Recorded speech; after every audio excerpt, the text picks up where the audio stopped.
ကျွန်တော်ကတော့ဂျင်းပါကျွန်တော်မှာရောင်ရမ်းမှုကိုစန့်ကျင်တဲ့အာနိသင်ပါဝင်လို့ကျွန်တော်ကိုပပလှီးပြီးရေနွေးတဲ့မိနစ်ခန့်ပြုတ်ပြီးတောက်ပေးပါလဲချောင်းနာတာနဲ့ချောင်းဆိုးတာကိုတက်တာစေပါတယ်အထူးသဖြင့်ချွဲမပါတဲ့ချောင်းချောက်ဆိုးခြင်းအတွက်အထူးကောင်းမွန်တယ်လို့ NIH မှအတည်ပြုပေးထားပါတယ်ဗျာ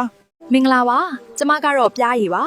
ပြားရည်လက်ဖက်ရည်စုံတစ်စုံဟာလဲချောင်းရှိအာယုံကြောကိုညှိမ်စေပြီးရားရံမှုနဲ့ချောင်းဆိုးခြင်းကိုတက်တာစေတယ်လို့ Mayo Clinic ကအကြံပြုထားပါတယ်ဒါပေမဲ့တတိထားဖို့ကအသက်နှစ်အောက်ကလေးတွေကိုတော့ botulism ပိုးကြောင့်ကျမကိုလုံးဝမတိုက်ရဘူးနော်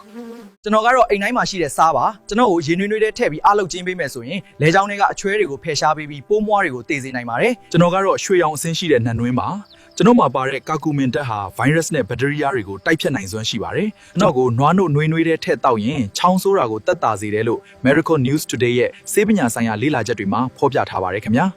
ကျမကတော့ရေနွေးပူပူကထွက်လာတဲ့ရေနွေးငွေလေးပါကျမကိုမိနစ်လောက်ရှူပေးမယ်ဆိုရင်နှာခေါင်းပိတ်တာနဲ့ရင်ဘတ်ထဲကအချွဲတွေကိုပျော်စင်းသွားစေမှာပါဒါဟာအသက်ရှူလမ်းကြောင်းကိုတန့်စင်စေဖို့အကောင်းဆုံးနည်းလမ်းဖြစ်တယ်လို့ American Lung Association ကအတည်ပြုထားပါတယ်ရှင်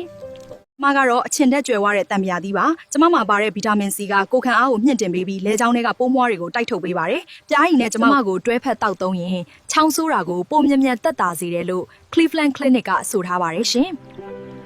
ကျွန်တော်ကတော့မှုရင်းနဲ့ရှိတဲ့ပူစီနံပါကျွန်တော်မှာပါတဲ့မန်သိုးတက်ကလဲချောင်းကိုအေးမြစေပြီးချွဲတွေကိုဖယ်ရှားပေးနိုင်ပါတယ်ကျွန်တော်ကိုရေနွေးချမ်းလို့တောက်ပေးခြင်းကချောင်းဆိုးတာကိုတက်တာစေတယ်လို့ NCCRH ရဲ့အထောက်အထားတွေရသိရပါတယ်ခင်ဗျာတာကျွန်တော်တို့အားလုံးတွေကတမျိုးကိုရွာကျဲပြီးချောင်းဆိုခြင်းကိုတာလို့နှုတ်ဆက်လိုက်ပါတော့နောက်ထပ်သိချင်တာလေးများရှိရင်ခမန့်မှာမှတ်ခဲ့ပေးပါ